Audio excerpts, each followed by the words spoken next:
She proposed an evaluation, total freedom, no questions asked. I said yes and started that very evening. Her phone buzzed with panic while I took my life back. 2 months were promised, and I would finish them. Verdict pending. The word evaluate should never sound sinister. But when my wife used it last week, it hit me like a declaration of war. She had been circling this conversation for months, dropping hints about personal growth and self-discovery. I saw her rehearsing different versions in front of the bathroom mirror when she thought I was not paying attention. When she finally delivered her prepared speech about the need for a temporary separation to evaluate our relationship, I knew I was hearing a woman who had no doubts. I was hearing someone who had already made her choice and wanted permission to explore it without guilt. I think we need some time apart, she said, sitting on the edge of our living room couch as if she might need to make a quick escape. Just a month or two to see if this is really what we both want. The performance was almost convincing. The slight tremor in her voice, the way she spun her wedding ring, the carefully manufactured vulnerability. She had rehearsed this moment until it looked spontaneous. You want to evaluate what we have?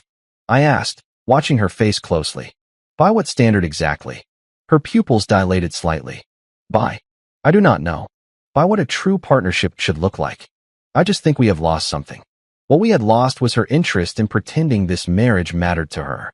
But she needed me to agree to this separation, for it to look mutual, probably so she could tell people we had drifted apart instead of admitting she had already found a replacement. And during this evaluation period, I continued, we would be free to explore other options.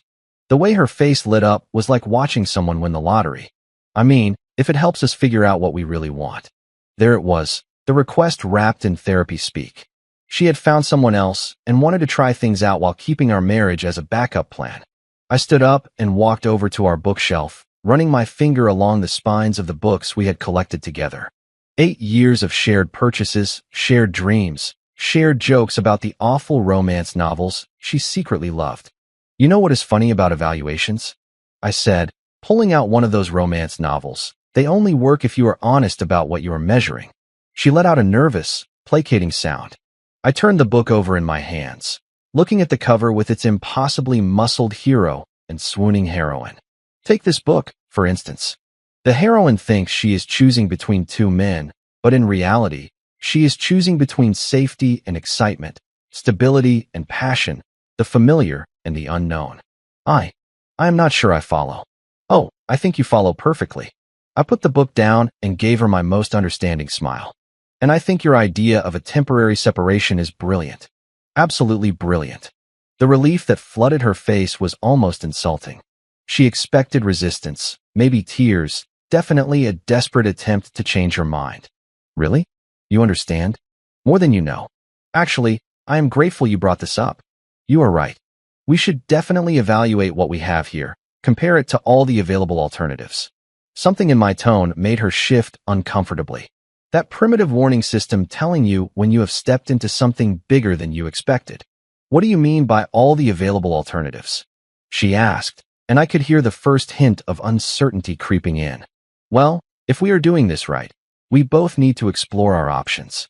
Don't we? I mean, it would not be fair if only one of us got to evaluate new possibilities while the other sits at home waiting. Her smile faltered slightly. This was not going according to her script. I guess that is fair. More than fair. It is essential for an honest evaluation. I walked back to the couch, but did not sit down. Instead, I looked down at her with the expression you give someone when you are about to explain something they should have already understood. You see, I have been thinking about this too, about what we have become, about what I might be missing. The color drained from her cheeks. Missing? Oh, you know, the usual things. Respect, genuine affection. Someone who actually wants to be here instead of someone who sees me as an obligation to manage. She opened her mouth to protest, but I held up a hand. No, do not apologize. This evaluation period will give us both a chance to see what else is out there.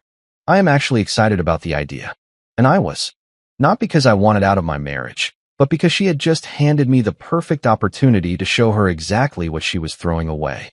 I think we should make it official, I continued. Set some ground rules. Total freedom to explore other relationships. No questions asked. No guilt trips. No checking up on each other. Yes, That sounds reasonable. Perfect. I will move into the guest room tonight to give us both the space we need to properly evaluate our options. She nodded, but I could see the gears turning in her head. This conversation had gone off script, and she was not sure how to get it back on track. When do you want to start? She asked. Right away? I pulled out my phone and started scrolling through my contacts. Actually, I should probably call my brother and tell him I might need some advice on getting back into the dating scene. It has been 8 years, after all. Her face went pale. You are going to start dating right away? Why wait? You said it yourself. We need to see what is out there. I think the sooner we start exploring, the sooner we will know if what we have here is worth keeping. I could see her mind racing, trying to figure out where her perfect plan had gone wrong. She wanted permission to explore with a safety net. Instead, she had just opened the door for both of us to walk through. I just thought, maybe we should take some time to adjust first. Ease into what? Being honest about what we want. I laughed, and it was not entirely pleasant. I think we have spent enough time easing into things. From now on, let us be direct. Above all, I headed for the stairs. Then I stopped and looked at her over my shoulder. Oh, and just to be clear, during this evaluation period, I will not ask you where you are going or who you are seeing. I expect the same courtesy. We are both adults, after all. As I walked up the stairs to pack a bag for the guest room, I could hear her calling my name, but I did not look back. The evaluation had officially begun, and she was about to learn that some games have consequences she never saw coming. 3 days into our evaluation period, I was already having more fun than I had in the previous months. While my wife was waiting for me to come crawling back with apologies and promises to change, I was rediscovering what it felt like to be myself again. The first thing I did was accept the invitation to the weekly poker game I had been declining for years. My wife always found a reason why I could not go. She needed help with something. We had plans she had forgotten to mention, or she simply did not like me coming home late. It is funny how those objections vanished when she wanted freedom for herself. Look who finally escaped, one of the guys said when I arrived with a bottle of good whiskey and a genuine smile. I thought your wife put you under house arrest.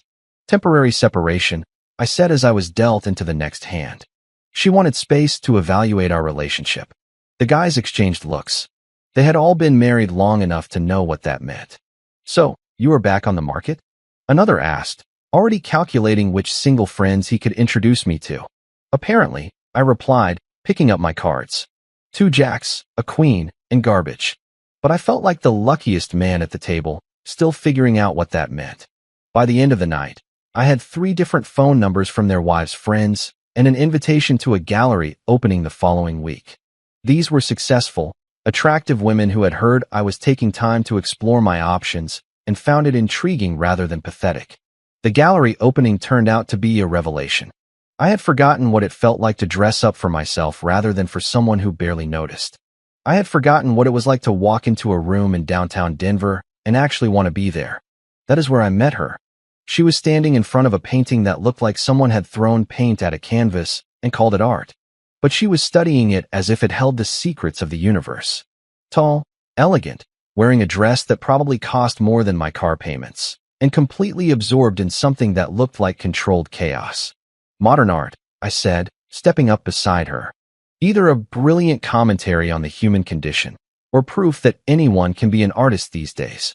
She turned and smiled, and I felt something I had not felt in years. A genuine interest from someone who was not obligated to pretend she cared about what I had to say. It depends on your perspective, she said.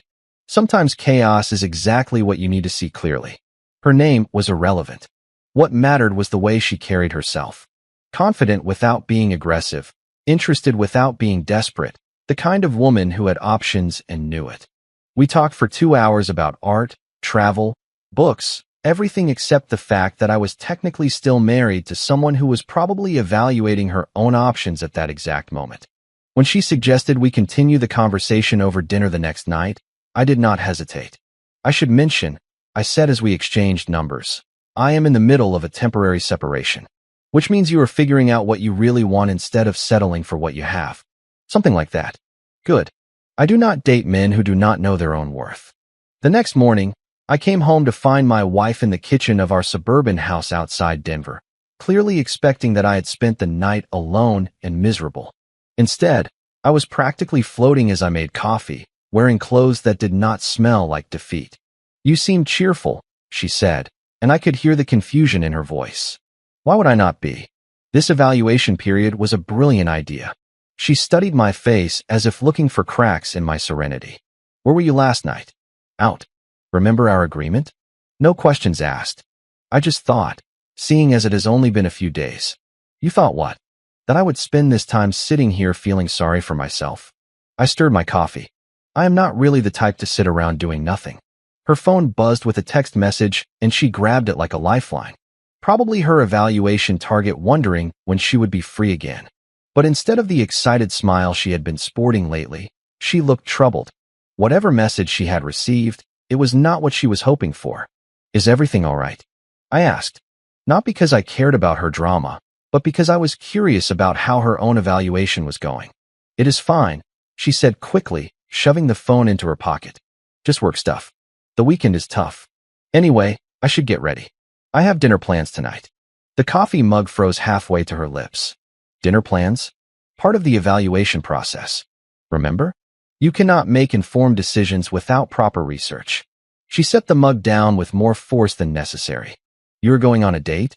"I am exploring my options. Just like you suggested." I headed for the stairs, then stopped. "Actually, I should thank you. This separation idea really opened my eyes to what I was missing." "What do you mean?" "Well, when you spend years with someone who treats you like a chore, you forget what it feels like to be desired. To have someone who is genuinely excited to see you instead of just tolerating your presence." Her face went pale. "I never treated you like an obligation." "Really? When was the last time you initiated a conversation with me that was not about chores or bills? When was the last time you touched me without it feeling like checking a box on a list?" She opened her mouth to argue, but nothing came out because we both knew the answer. "Anyway," I continued, checking my watch, "I should start getting ready. I would not want to keep her waiting. She is the kind of woman who has plenty of other options." I left her standing in the kitchen, probably realizing for the first time that this evaluation might not go the way she had planned. The hunter was becoming the hunted, and she was about to find out that the prey she had so casually discarded was suddenly very hard to come by. As I went upstairs to get ready for dinner with someone who actually enjoyed my company, I could hear her frantically texting someone, likely trying to figure out how her perfect plan had derailed so spectacularly. The evaluation was going exactly as it should, and we were only on day 3. Dinner with her was everything I had forgotten a good evening could be. We talked for 3 hours without a single awkward pause, without her checking her phone, without that glazed look people get when they are physically present but mentally elsewhere. She was a cardiovascular surgeon at the university hospital, not just successful, but passionate about what she did. When she talked about her work, her eyes lit up the same way my wife used to when she talked about her dreams, before she decided that settling down was easier than striving for more.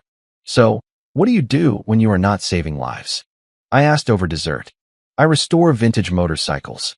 I know, it is weird for a surgeon, but there is something therapeutic about taking an engine apart and putting it back together. Everything has a purpose. Everything fits exactly where it belongs. I nearly choked on my wine. My wife could not even change a light bulb without turning it into a major domestic crisis. It is not weird at all. It is impressive.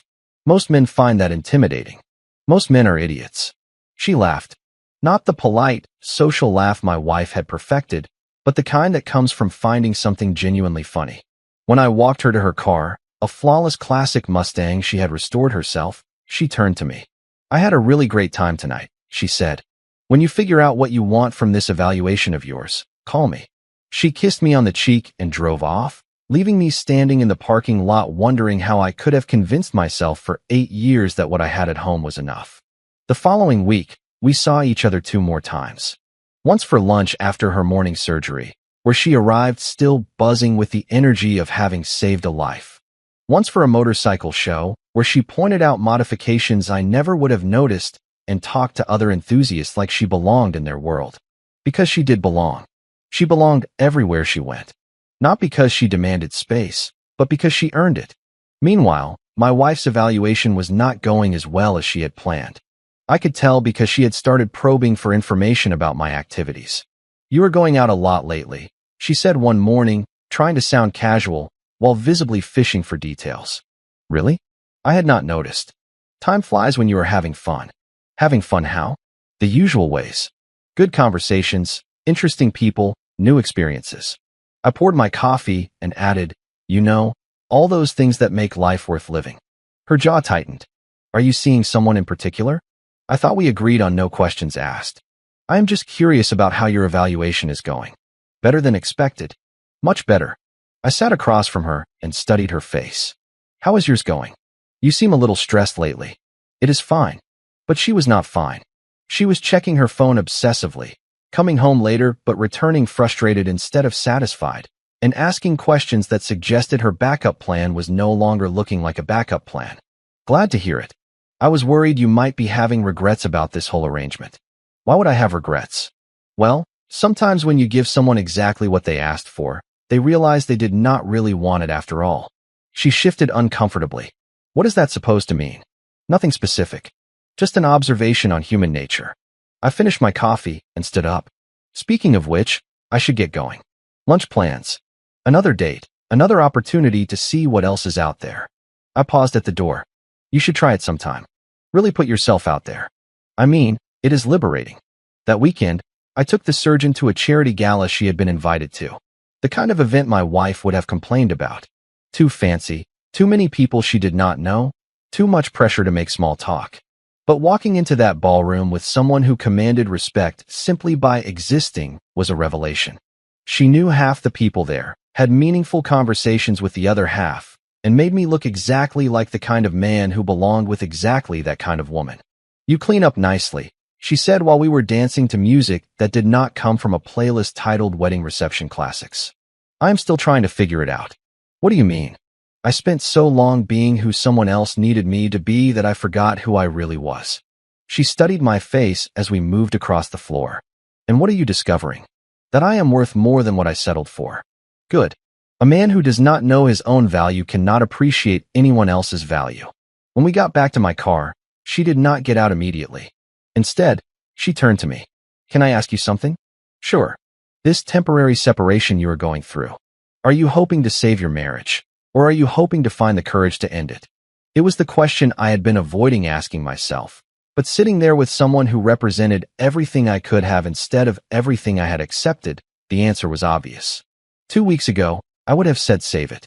Tonight, I am wondering why I would want to save something that was never worth preserving in the first place.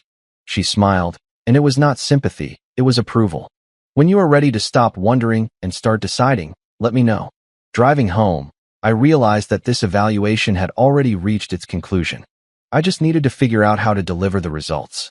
The panic set in 3 weeks into our evaluation period. My wife, who had been so confident about the need for space to explore her options, was now watching me like a hawk every time I left the house. Where are you going? She asked, grabbing my keys on a Thursday night. Out, I said, checking my watch.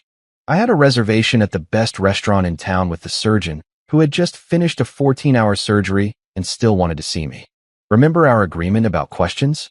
I am not questioning you. I am just making conversation. Since when do you make conversation about my schedule? She had no answer for that because we both knew she never cared about my schedule when she thought I was always available. Listen, she said, following me to the door. I have been thinking about this whole separation thing. I stopped and turned around. Thinking what? Maybe we rushed into things. Maybe we should take some time to really talk about our problems instead of just avoiding them. Avoiding them? Is that what you think I am doing?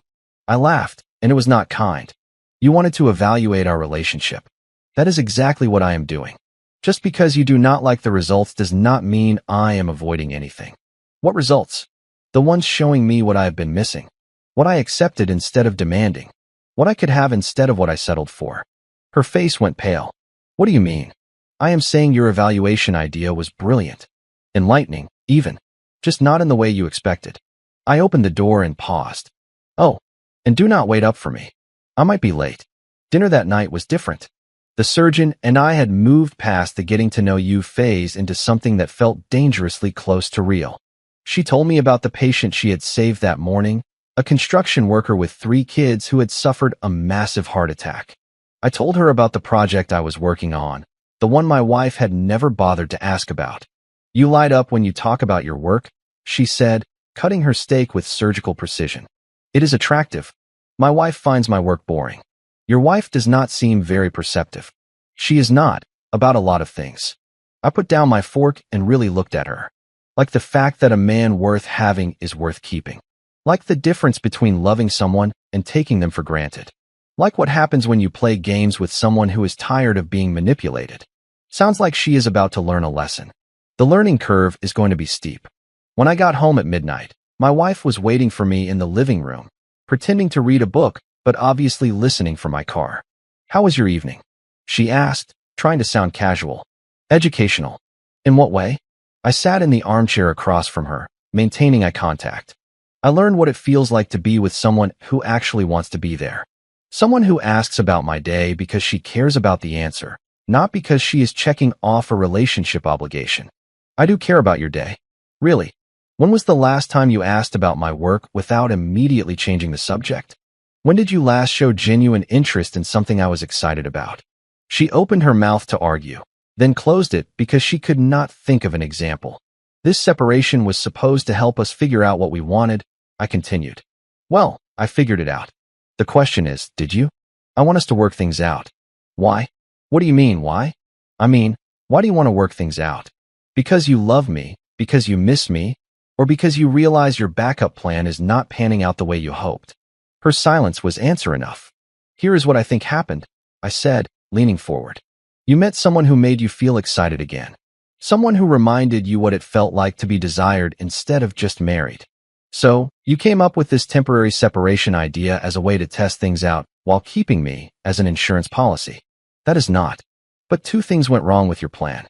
First, he turned out to be less interested in you than you thought. And second, I turned out to be less devastated by your absence than you expected." Her face flushed, but I was not finished. "In fact, I turned out to be thriving without you. Meeting people who appreciate what you take for granted. Remembering what it feels like to be valued instead of just tolerated." "Stop." "Stop what?" "Stop telling the truth? Stop evaluating our relationship like you asked me to, or stop being honest about what I discovered." She stood up abruptly. "All right. You want honesty?" "Yes. I met someone." "Yes. I thought there might be something better out there. But it did not work out." "Okay. He was not. He was not what I thought. And now you want to call off the evaluation because yours did not go as planned. I want to work on our marriage. Now you do. After spending 3 weeks trying to replace me. People make mistakes. Some mistakes have consequences." I stood up and headed for the stairs. "The evaluation period is not over. We agreed on 2 months, and I am taking the full 2 months." "Why?" I stopped at the foot of the stairs and looked at her over my shoulder. "Because unlike you, when I commit to something, I see it through." As I walked up the stairs, I could hear her crying. But for the first time in our marriage, her tears did not make me want to comfort her. They made me realize how little her emotional manipulation affected me when I had better options waiting for me. The 5th week brought a desperation I had not seen in my wife since her college days, when she failed an exam and tried to charm her way into a makeup test. But this was not college, and I was not a professor who could be manipulated with tears and promises to do better. The surgeon and I had planned to spend the weekend at a mountain cabin she owned up in the Rockies. Nothing dramatic, just 2 people who enjoyed each other's company getting away from the noise of the city. But my wife had other ideas. "We need to talk," she announced while I was packing a bag for the weekend. "We are talking. I mean really talk. About us. About our future." I folded a sweater and placed it neatly in my bag. Our future was the whole point of this evaluation period, right? To see if we had one worth preserving. "And what have you decided?" "I decided that some questions answer themselves." She grabbed my arm as I reached for another shirt. "Please, just listen to me for 5 minutes." I put the shirt down and gave her my full attention. 5 minutes. Go ahead. I made a mistake. A huge mistake. I thought I wanted something different, but I was wrong. What we have is real. It is built on years of history, shared experience, love. Really? Yes. We have been through everything together, the good times and the bad. That has to count for something. It counts for exactly what it was worth. Which apparently was not enough to stop you from looking for an upgrade. I was not looking for an upgrade. I was confused. I was going through something, and I handled it badly. You were going through something? I picked the shirt back up and continued packing.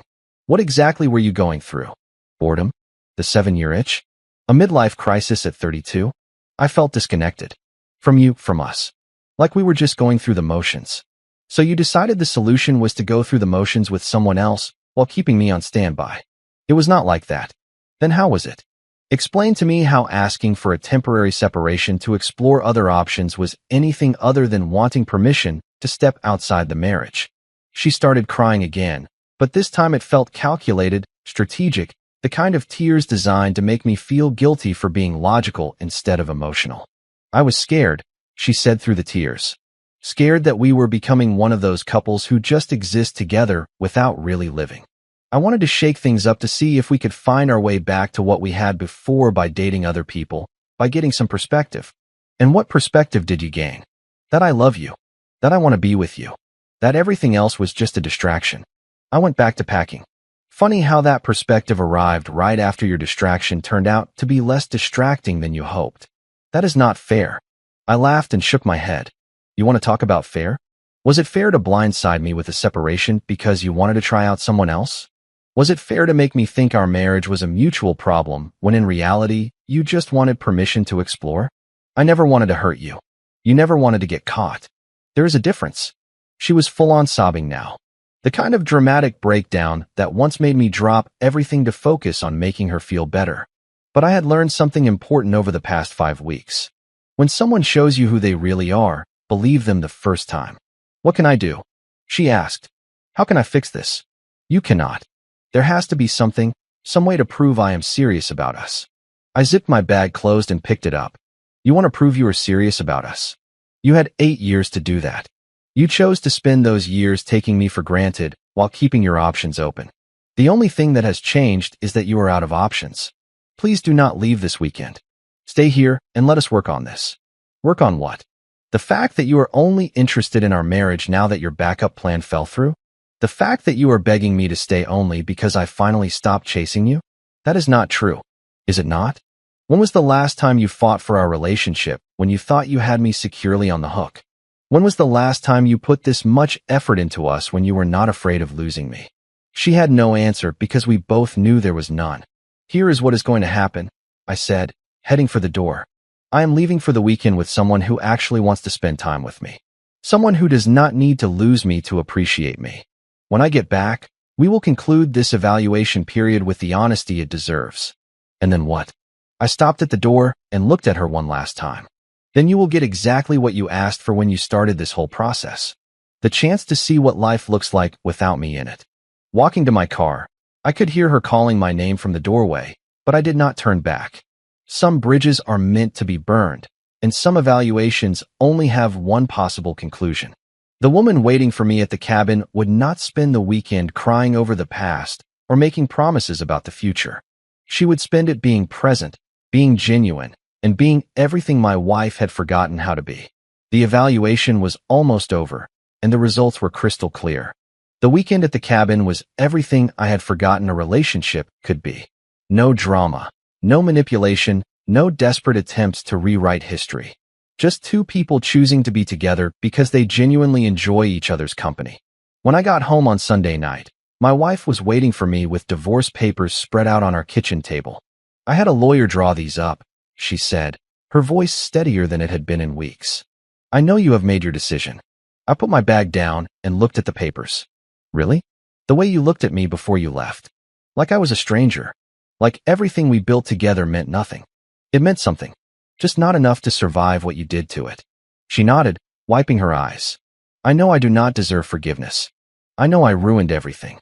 But I need you to know that losing you taught me what I really had. Too bad you had to lose it to figure that out. I was hoping maybe we could try therapy, maybe work on this together. I picked up the divorce papers and flipped through them. Equitable distribution of assets. No request for alimony. A clean break. You did this right. No games, no attempt to punish me financially. I do not want to make this harder than it has to be. Good, because it does not need to be hard at all. I signed my name on the marked lines and set the papers back down. There. Evaluation complete. She stared at my signature as if she could not believe I had actually signed. Just like that? You wanted to know if our relationship was worth preserving. It turns out that when you tear something down to see if it is built to last, sometimes you find out it was not. And you're okay with that? With throwing away 8 years? I am not throwing anything away. I am choosing not to waste any more years trying to rebuild something with someone who only values it when it is about to be taken away. My phone buzzed with a text from the surgeon. She was back from the hospital and wondering if I wanted a late dinner. Someone who fit into my life instead of demanding I reshape it for her convenience. Is there someone else? My wife asked, noticing my smile. There is someone better. Someone who sees what you could not. Someone who does not need a temporary separation to find out if I am worth keeping. I hope she makes you happy. She already does. Not because she tries, but because she is the kind of person who makes happiness possible just by being herself. I headed for the stairs to pack the rest of my things. I will be out of here by the end of the week. You can keep the house. Where are you going to go? Somewhere I am wanted, instead of just tolerated. As I packed my belongings, I realized that this temporary separation was the best thing that ever happened to our marriage. It had revealed exactly what it was worth. 2 months later, I was living in a downtown loft in Denver with exposed brick walls and windows that actually let the light in. The surgeon and I were not rushing into anything, but we were not avoiding anything either. We were just two people building something real instead of trying to resurrect something broken.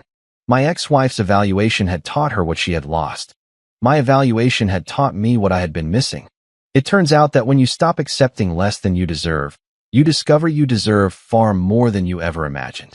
The temporary separation was over, but the real evaluation, the one about what I was worth and what I would accept, that evaluation would last the rest of my life. Comment. Hey everyone, this story really made me pause and think. I've learned that protecting our own self-respect is one of the most important things we can do. Setting clear boundaries allows both people to see the truth more clearly. It's okay to choose your peace, even when it's difficult. Taking full responsibility for our happiness changes everything in the best way. True healing begins when we stop accepting less than we deserve. I hope you take a quiet moment to ask yourself what kind of love you truly want. You deserve relationships where you feel genuinely valued and safe. Choosing yourself with kindness opens the door to much better things. Never forget that your heart is worthy of real peace and mutual respect. If you like the stories, don't forget to leave a comment and support the channel by subscribing. See you in the upcoming stories.